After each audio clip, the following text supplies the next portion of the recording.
그래서 결론은 주도 섹터 매매에 제가 필살기라고 적어놨는데요. 네, RSI가 과열을 보이고 그러고 나서 5개월 이평을 강하게 깰 때, 그리고 5개월 이평을 강하게 깰 때는 어떤 현상이 일어나냐면요, 나스닥 지수가 3% 이상 빠져요. 예, 강한 조정의 시그널은 나스닥 지수가 3% 이상 강하게 빠지는 모습이 나오면서 빠집니다.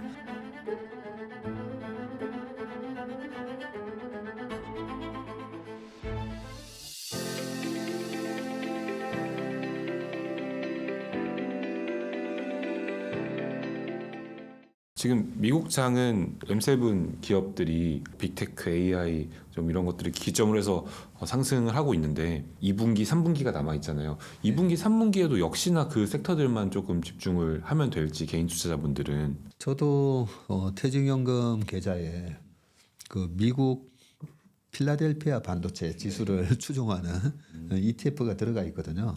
근데 수익률이 되게 많이 나잖아요. 네. 그러면 수익률이 많이 나 있기 때문에 자꾸 팔고 싶어요. 예, 팔고 싶은데 미국 주가하고 우리나라 주식하고는 투자 전략이 달라야 된다고 말씀드렸지 않습니까? 그죠? 그러면 지금까지는 뭐 작년 연말부터 해서 계속 반도체였어요. AI 모멘텀에. 그것도 서버용 AI에서 이제는 또 온 디바이스 AI로 간다 이러면서 반도체가 계속 강한데, 그러면 반도체 주가를 어떻게 그러면 투자하는 게 맞는가? 반도체 제가 그 필라델피아 반도체 지수를 보면서 설명을 드릴게요. 네. 우리가 차트 공부를 잘 해놓으면 굉장히 유용하게 써먹을 수 있습니다. 차트 분석을 우리가 테크니컬 어널리시스라고 하잖아요. 네. 저 선수 테크닉이 참 뛰어나 이런 얘기 하잖아요. 손흥민 선수도 드리블 테크닉이 아주 좋습니다. 그냥 빠르기만 한 거 아니에요. 네. 축구 얘기해서 죄송합니다. 자, 보시면 필라델피아 반도체 지수에 지금 1994년부터 제가 94년 8월 달에 입사를 했었거든요. 요때 삼성전자가 똑같이 큰 폭으로 올랐다가 나중에 빠졌다가 막 이러는데, 지금 필라델피아 반도체 지수 월봉을 보고 계시는데 보세요. 그 반도체 사이클이 있다고 했잖아요. 요 90년도의 반도체 사이클은 어떤 식으로 왔냐면 그때 당시에 386, 486, 586 컴퓨터 뭐 이런 얘기가 있었고요. 그리고 그 이 퍼스널 컴퓨터라고 하는 이 PC의 반도체 수요를 업그레이드 시키는 요인은 윈도우의 버전업 때문에 그래요. 예, 윈도우가 또 새로운 버전이 나오고 그럴 때마다 그렇게 권장 사양해가지고 나옵니다. 그러면서 반도체를 더더욱 좋은 반도체를 써야 되는 그런 식으로 나오면서 반도체의 사이클이 나왔었거든요. 자, 여기서 보면 반도체 주식을, 이 시클리컬한 반도체 주식을 언제 팔아야 되느냐? 이 월봉상의 RSI를 보면 RSI가 70 이상 기록을 했을 때 이렇게 주황색으로 표시되게끔 설정을 다 하실 수가 있습니다. 가만히 보시면 RSI가 70 이상 나왔을 때 항상 고점이 나오죠. 네. RSI가 아주 친절하게 얘기해 줍니다. 자, 이제부터 팔 준비하세요라고 RSI가 친절하게 얘기를 해 줍니다. 자, 그러면 2012년, 13년 이후로 요때 클라우드 돌풍이 불고 2007년도에 있었던 스마트폰 열풍이 2012, 13년도에 가면서 삼성전자의 갤럭시 시리즈까지 합쳐지면서 전 세계적으로 이제 스마트폰이 본격적으로 침투되기 시작했고요. 2013년, 14년 넘어가면서 전 세계의 스마트폰의 침투율이 40%가 돼요. 자, 그때도 보시면 이 반도체 사이클이 아주 세게 오죠. 2013, 14, 15년도까지.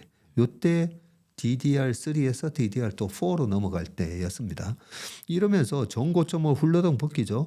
그러면서 RSI가 과열 지표 나오다가 그러다가 이제 꺾이면서 시장이 일시적으로 또 조정이 옵니다. 그죠? 그러고 나서 서버, 플랫폼, 데이터 센터 열풍이 또 불죠. 2016, 17, 18년도에. 그 데이터 센터 열풍이 불면서 또 신고가를 내면서 올라가는데, 이때도 RSI가 이제 과열됐습니다라고 친절히 얘기를 해줘요. 한번 꺾이네요. 네. 그러면서 그러고 나서 2018년 연말에 저게 있었죠. 금리 공포, 물가 공포 하면서 또 시장이 20개월 이평선을 한번 깼다가 그 다음에 올라오는데 이번에 그 고점 기록하기 전에도 보면 RSI에 이렇게 과열 모습을 충분히 보여주고 나서 빠졌고요. 2022년도에 다우 지수는 별로 안 빠졌습니다. 근데 S&P 500이 그다음 많이 빠졌고 S&P 500이 19.8%인가 그 정도 빠졌었고요. 그때 나스닥이 한 33% 빠져요. 근데 필라델피아 반도체 지수는 거의 40% 빠집니다. 많이 빠졌었어요. 많이 빠졌었던 이 반도체 지수가 이제 이번에 다시 올라오고 있거든요. 그러면서 신고가 냈거든요. 그러니까 이번에 코덱스, 필라델피아 반도체 뭐 ETF 보면 뭐 50% 이렇게 수익 나는 걸 자꾸 팔고 싶어진다는 거죠. 아직이네요. 네, 그런데 RSI 보세요. RSI가 지금 70도 가지도 않았어요. 이런 지표를 보면서 충분히 과매수 모습을 보이고 나서 그러고 나서 팔아도 되고요. 팔아야 되는 시점은 그러면 아니 RSI가 이렇게 그러면 과열 양상을 보이고 나서 그러면 언제 팔아야 되는데 5개월 이평선 깨지면 팔면 돼요. 네. RSI 70 돌파 이후에 이후에 지난번에도 보면 이렇게 5개월 이평선을 안 깨고 올라가잖아요. 안 깨고 계속 올라가다가 22년 1월, 2월 5개월 이평선을 깨고 그 다음부터는요. 보시면 5개월 이평선이 굉장히 강한 저항선이 돼 버려요. 그렇죠? 5개월 이평선 밑에서 놀잖아요. 그래서 밑에서 놀다가 다시 플러스로 돌아서서 이번에 8, 9, 10월 달에 한번 5개월 이평선을 깼었는데 그때는 제가 이번 조정은 페이크입니다라는 얘기를 해드렸었습니다. 왜 페이크인지 S&P 500을 보면서 설명을 드렸었고요. 그러고 나서 지금 올라가는 모습이고 이 RSI가 70 이상을 기록을 하고 나서 5개월 이평이 깨졌을 때 이제 탈출하는 거지 이렇게 어정쩡한 상황에서는 오히려 바이온 딥스 아니면 물량을 더 늘리는 그런 수단으로 사용을 해야 되는 거죠. 그래서 결론은 주도 섹터 매매에 제가 필살기라고 적어놨는데요. 네, RSI가 과열을 보이고 그러고 나서 5개월 이평을 강하게 깰 때 그리고 5개월 이평을 강하게 깰 때는 어떤 현상이 일어나냐면요. 이때도 2022년 1월 달에 나스닥 지수가 3% 이상 빠져요. 예, 강한 조정의 시그널은 나스닥 지수가 3% 이상 강하게 빠지는 모습이 나오면서 빠집니다. 근데 작년에 한 번도 나스닥 지수가 3% 이상 빠진 장은 나오지 않았어요. 작년 요 3개월 동안에도 음봉이 나올 때도 3% 이상 안 빠지더라고요. 굉장히 그냥 기술적으로 많이 올랐기 때문에 쉬어가는 장이었다는 걸 알 수가 있는 거죠. 대표님 그러면은 지금 저희가 상방을 놓고 기준으로 얘기를 하고 있는데 70선으로 하방도 40선 아래에서는 반등이 꼭 오는 중간에 한번 2009년도 8년도 넘어갈 때 빼고는 다 그 아래에서는 사도 되는 구간. 그러면은 지금 2023년도 같은 경우는 보고 저게 40이니까 사야 된다라는 것도 생각할 수 있나요? 아니면은 이거는 상방만 놓고 봐야 되나요? RSI는? 네, 굉장히 좋은 질문을 해주셨는데요. 필라델피아 반도체 지수를 30 이하에 샀으면 완전히 채바닥에 사는 거였잖아요. 그러면 그 다음부터 나는 30 이하에 떨어지면 사야지 했었으면 평생 못 사는 거죠. 그렇기 때문에 우리가 어떤 지표를 볼 때 굉장히 잘 맞는 지표가 있고 잘 안 맞는 지표가 있는데 이까지 떨어질 거다라고는 아무도 예측을 못합니다. 이때는 2008년 말 그대로 금융위기가 발생해서 이 정도 빠졌던 거고요. 반도체 지수는 요때 닷컴 버블이 깨졌을 때도 보면 거의 1500에서 뭐 한참 밑에까지 떨어지는데요. 지금 보고 계시는 게 이제 로그 차트인데 떨어질 때는 얼마나 떨어질지 모릅니다. 그래서 이 5개월 이평선이 되게 중요해요. 네, 5개월 이평선을 뚫는 듯 했다가 다시 깨지면 기계적으로 이제 팔고 나오는 매매를 해야 되고요. 5개월 이평선이 뚫렸을 때 그랬을 때 매수로 들어가는 그런 전략을 써야 되는데 실제로 월봉까지 이렇게 보는 분들이 많지 않은데 주식의 고수들은 전부 다 이 월봉을 보고요. 이 월봉 이평선을 뚫고 올라갔을 때 매수, 깨졌을 때 매도. 대체로 어떻게 매매하시냐면요. 5개월 이평선이 깨질 때부터 삽니다. 왜 사냐면요. 올라갈 때 못 먹었으니까. 올라갈 때 좀 더 샀어야 되는데 나는 왜 500만 원밖에 안 샀을까? 이런 생각 때문에 주가가 오버슈팅 할 때 결국은 못 사다가 떨어지잖아요. 그러면 선수들은 5개월 이평선이 깨지는 걸 보고 탈출을 하는데 여기서 계속 이제 걸어놨더니 올라갈 때는 밑에다 걸어놓으니까 안 사지잖아요. 근데 떨어지는데 자꾸 체결이 돼요.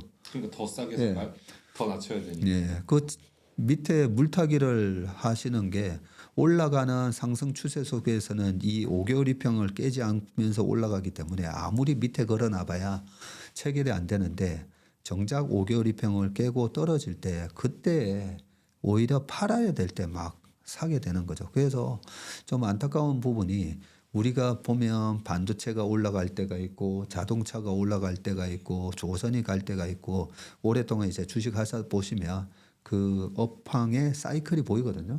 그런데 매매를 다들 잘못하고 계세요. 제가 보면 주식 투자에서 손해 나는 이유는 다 잘못된 매매 전략을 쓰고 있기 때문에 전략도 아니에요. 그냥 항상 밑에다가 걸어놓는 매매를 하시다가 떨어질 때 사게 돼 있고 올라갈 때도 너무 빨리 팔았어요 하잖아요. 왜냐하면 위에 걸어놨는데 체결이 돼버리잖아요.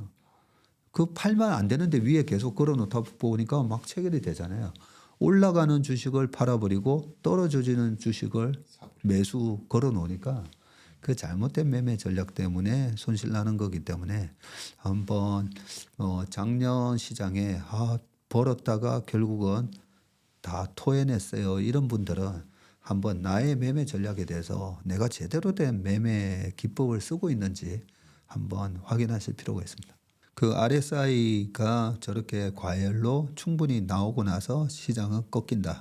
주도주는 항상 그렇습니다. 예, 주도 섹터 이거 말고도 과거에 나스닥 생명공학 지수가 주도를 했을 때든 어느 차트를 보시더라도 이렇게 과열이 나오고 나서 꺾이거든요. 그런 부분을 보면 제가 이 월봉 차트이기 때문에 RSI가 충분히 과열을 보이고 나서 꺾어지는 거는 최소한 25년 이후라는 거죠. 네, 25년 상반기가 될지 하반기가 될지 모르겠지만 지금 RSI라는 이 가격 지표가 산정되는 그런 계산식으로 보면 일단 내년 상반기까지는 일단 올라갈 거다라고 생각합니다. 이거 대단한 필살기 말씀드린 거예요. 그러니까요. 이거 몰라서 평생 제 주변에도 우리 제도권에 계신 펀드 매니저 선배분들 중에서도 보면 저분은 이런 테크니컬한 중요한 매매 기법을 모르시구나 그런 느낌을 받는 경우가 많습니다. 왜냐하면 철떡같이 믿고 있었던 그 성장 스토리가 우리가 보면 바뀔 때가 있잖아요. 강력한 경쟁자가 나타나서 바뀔 때가 있고요.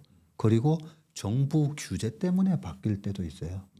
그리고 그 회사만의 내부적인 또 문제 때문에 바뀔 수도 있습니다. 그래서 마크 트웨인이 그런 얘기를 했잖아요. 우리를 공경에 빠뜨리는 것은 우리가 뭔가 몰라서가 아니라 우리가 확실하다라고 믿고 있는 게 사실이 아닐 때 그런 우리 전망이 다 맞을 수는 없거든요. 저도 마찬가지고. 그러면 내 전망이랑 다르게 갔을 때 그게 펀더멘탈 요인이든 테크니컬하게든 다르게 갔을 때 거기에 내가 리스크 관리하는 적절한 대응 전략이 있어야 돼요. 근데 그 대응 전략을 굉장히 어떻게 보면 간단한 거잖아요. 5개월 이평선이 깨졌을 때 나는 무조건 눈 감고 도망 나온다.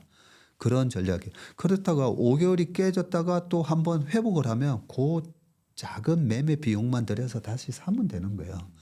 그런데 깨져서 하락 추세로 이미 접어든 주식을 그 회사의 성장 스토리라든지 그 회사의 가치만 믿고 이게 성장주만 해당되는 거 아니에요. 가치주 투자하시는 분들이 PBR 0.8에 샀다가 0.6에서 샀다가 0.4 갔다가 실제로 되게 유명한 가수 저랑 되게 친한 형님이 PBR 0.1 됐을 때 연락이 왔어요. 자살하고 싶다고. 약간 농담처럼 말씀을 하셨는데 그런 식으로 가치주도 내가 생각했던 것보다 계속 더 빠질 수도 있습니다. 그런데 이런 테크니컬한 필살기를 모르잖아요. 그러면 밑도 끝도 없이 계속 사다가 특히나 레버리지를 일으키시거나 신용 일으키신 분들은 그 바닥에서 그냥 깡통이 돼요. 회복이 안 돼요.